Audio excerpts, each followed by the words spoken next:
So these are the reasons why I make this invitation to think with Luhmann.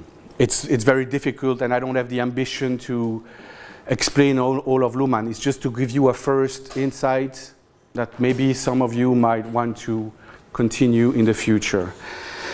The plan is the following. I will, well, first I will explain why this invitation is actually difficult to make for me and difficult to accept for you. And explaining why the invitation is difficult is also a way to start explaining what is the theory. The second point I put into brackets because I think I will skip most of it, but it was about Bourdieu and Luhmann. Maybe it's something we could come back to in the discussion. My third point, I called it the form of modern society. In that point, I will try to give you very briefly to explain Niklas Luhmann's view on the evolution of the form of society, from pre-modern society to global society, and connect this with some elements about the evolution of education. Okay? So we will speak there about functional differentiation a lot. I will come back to this. And then the last point is the history of the future. This is something that Luhmann does. It will be connected to the third point, and it has to do with how we think about the future and how we thought in the past about the future, and how the way we think about the future changes through time and has an impact on how we think of education, because education has to do with the future. Okay? So this is my plan.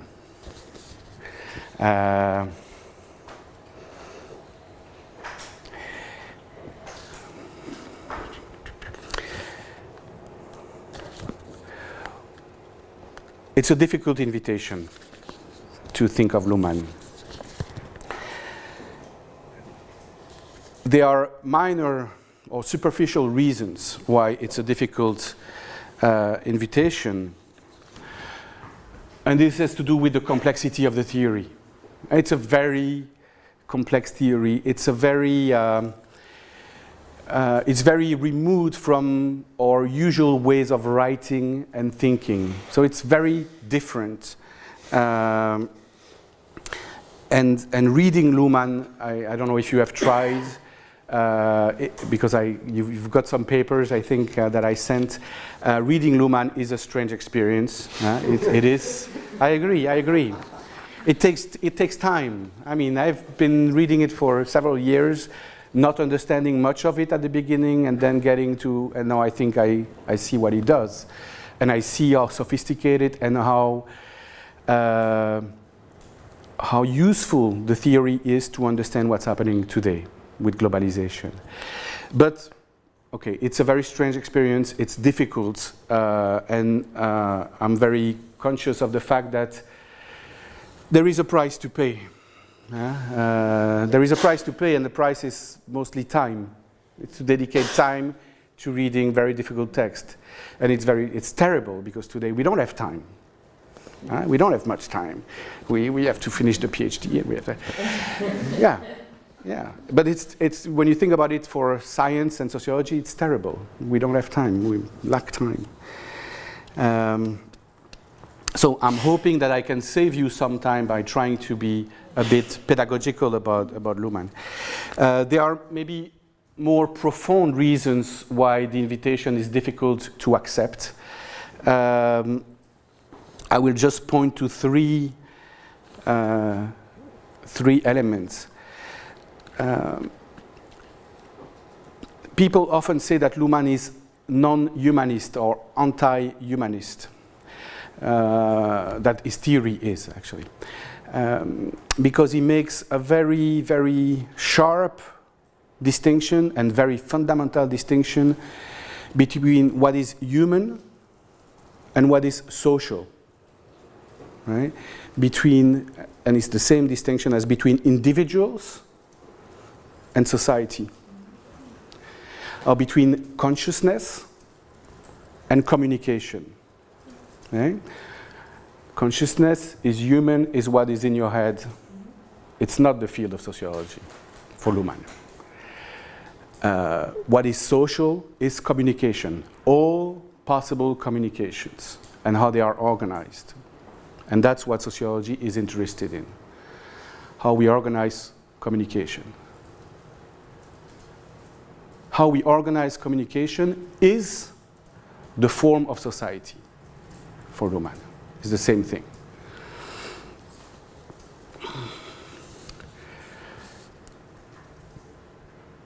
Luhmann does not assume that individuals can change society. So this is also difficult. I mean, it doesn't start from the notion that we are actors that can change the world. It doesn't either assume that individuals are the product of society, like many sociologists do. Right? He makes a sharper distinction.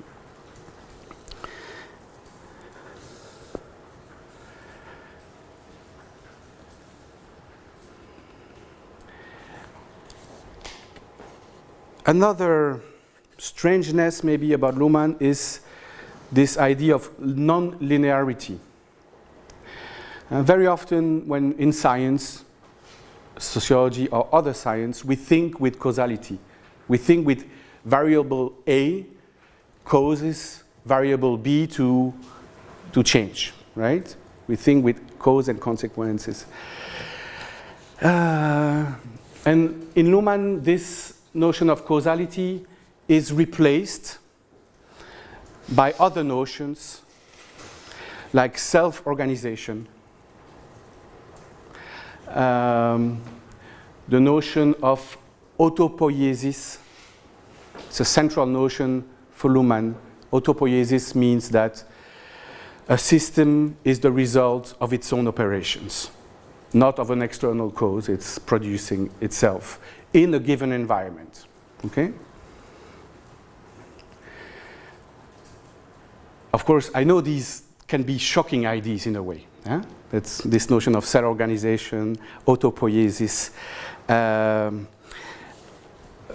What I'm suggesting is to try to work with them before rejecting them, in a way. Try. Okay? There is a key distinction in Luhmann between system and environment. It's the key major distinction that comes everywhere. There are always systems and environment. The systems produce themselves by selectively picking ideas and stuff in their environments.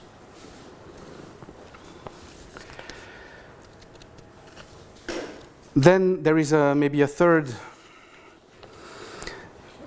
reason why it's difficult to accept the invitation is the notion that Luhmann is not critical. It's not critical sociology in the usual sense of the term.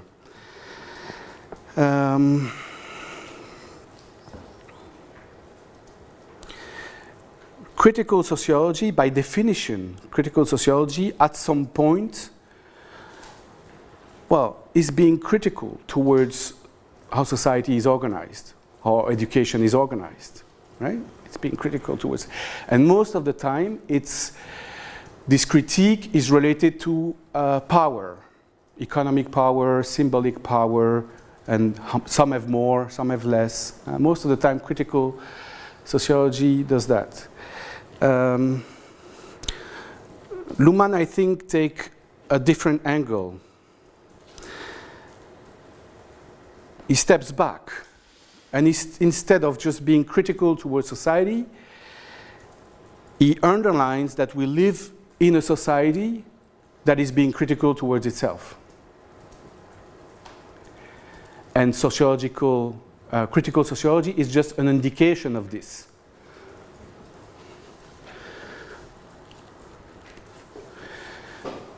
I think this is right when you think about it. We live in a society that observes itself as failing to meet its own expectations. We live in a society that is continuously critical towards itself. Fine, I mean, that's democracy. Or we live in a society that just, not all societies are organized in that way, right? But today we live in a society that is continuously being critical towards itself. The expectations of equality is never met. So we have an expectation that's about equality, but it's never met. We have an expectations about justice, but it's never met. Right? We have expectations about science, but it's never met. Right? So this is a very productive observation because it has consequences for society. The consequences is that then we need more policy, we need new policy, we need more knowledge, we need more science, we need more laws, we need always more of everything. Okay?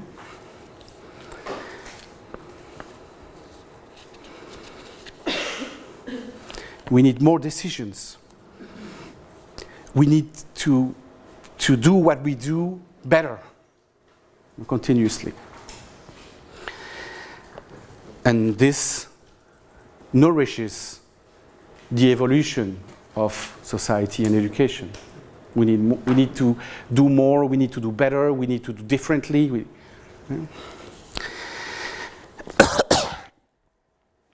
So you see, it takes a bit of a different angle towards this notion of being critical.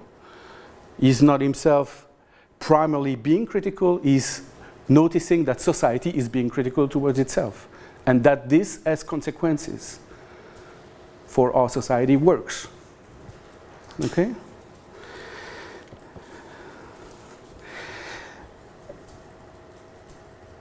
Critical sociology also usually focuses on power, right? Economic power, symbolic power. There are interest groups who take advantage of the position that they have. They are powerful people, powerful groups, and those who have less power, voiceless people. The critical sociology works a lot with this notion of power. And it is, of course, completely true. There are inequalities, they are bigger than ever before. There are powerful and powerless people, groups, organizations. It's completely true. But for Luhmann, although this is true, the real problem is not that some groups have more or less power. The real problem, or there is another problem for Luhmann, and this other problem, or real problem for Luhmann, is that we have lost control over society. So I think it's a profound and difficult idea, the notion that we have become powerless. Of course, some groups are powerful and stuff, but the ability to govern society, we have lost control. In the global, unique society, we have lost control over society. That's one conclusion of Luhmann. And again, I know it makes it difficult to accept the invitation, but before rejecting, think about it. The point is, no one has control over society anymore. Actually, no one is governing.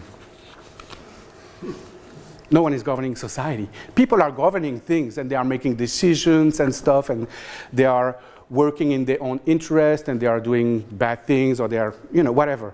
But no one is actually able to govern society, to decide on the future. We have lost control of that. Yes? Sure. Well, I should first say one thing, is that having lost control is maybe not a bad thing. That's because, but then, because, and it's a good question. Luhmann studies also pre-modern societies, and he's got a theory about how we move from pre-modern to early modernity and late modernity. And in pre-modern societies, for Luhmann, the form of the society, that is the way communication is organized, is hierarchical. There are strata, right? And you are born in one strata, and your life is defined by this. It's not because you deserve it, it's a fact of nature. In pre-modern society, the noble man is a noble man because it's nature. Right? So anyway, so in these pre-modern society, hierarchical societies, you could argue with Luhmann that the upper strata, religious, political power, has some control over society, maybe, yeah. Or at least as the ability to have and to define one unique description of society and how things are and how they should be, right? So it doesn't mean that they are in control of the future, but still there are other configuration, pre-modern configuration, where this notion that we have lost control is not to be understood in the same way. Today, if we have lost control, according to Luhmann, it's because of functional differentiation, it's because of globalization, it's because there is no top and no center anymore.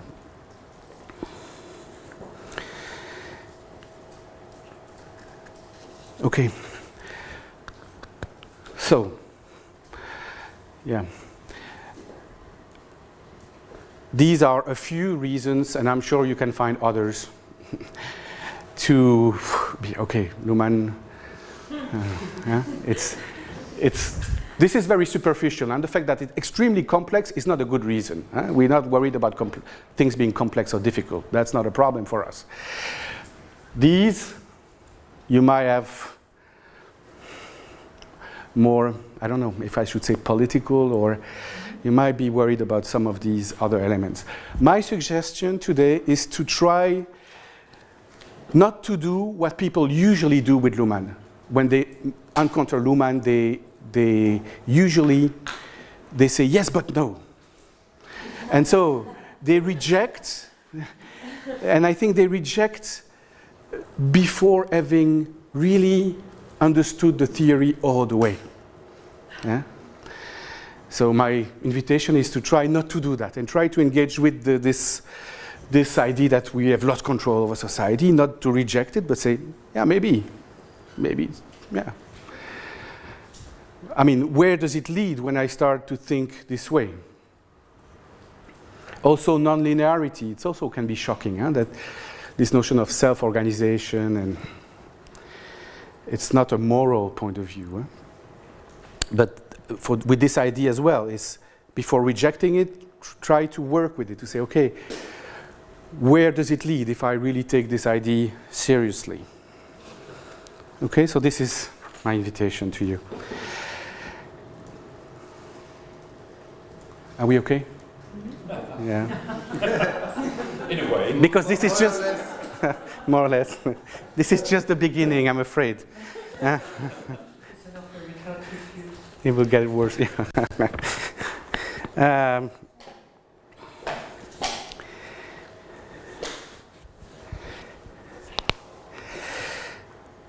My second point was about Bourdieu and Luhmann. I will not go very much into it.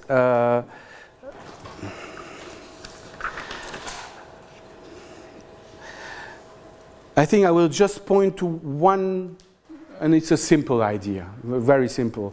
This notion of national global society. I think for Bourdieu, in most of the works of Bourdieu, he thinks of society as national society, still, right? With the state, with the strata, with the culture. So he thinks of society as national society.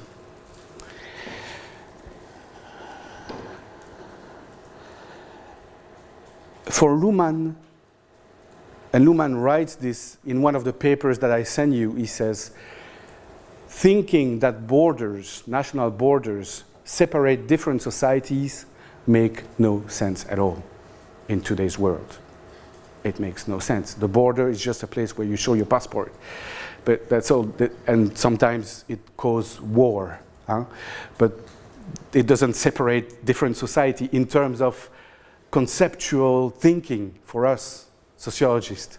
Right? There is no point to say these are separate societies. It makes no sense anymore, at least.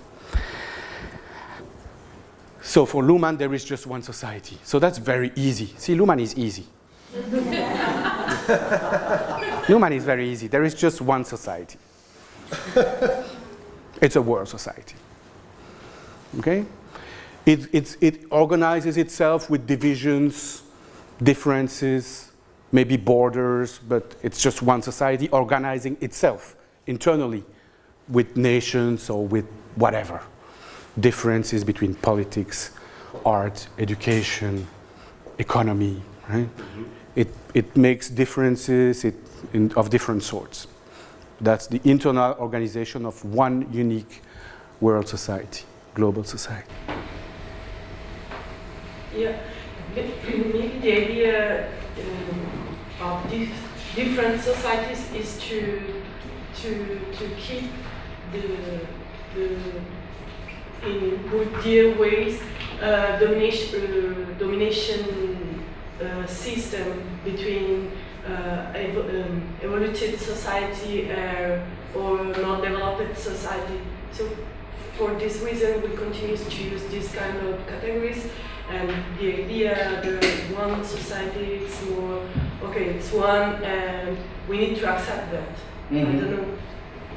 Yes, but I think you can solve, I mean, I understand your point, but you can very well say with Luhmann's theory that, okay, there is one world society, but as I said, there are internal lines that are drawn, divisions, or whether they are geographical, functional, very important,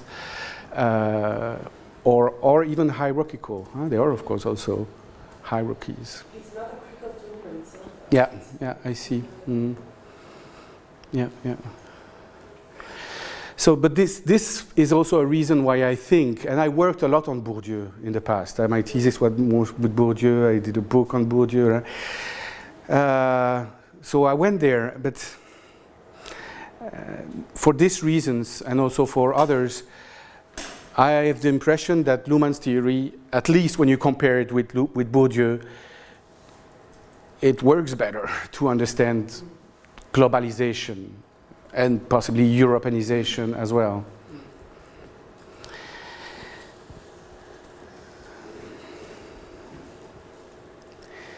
Okay.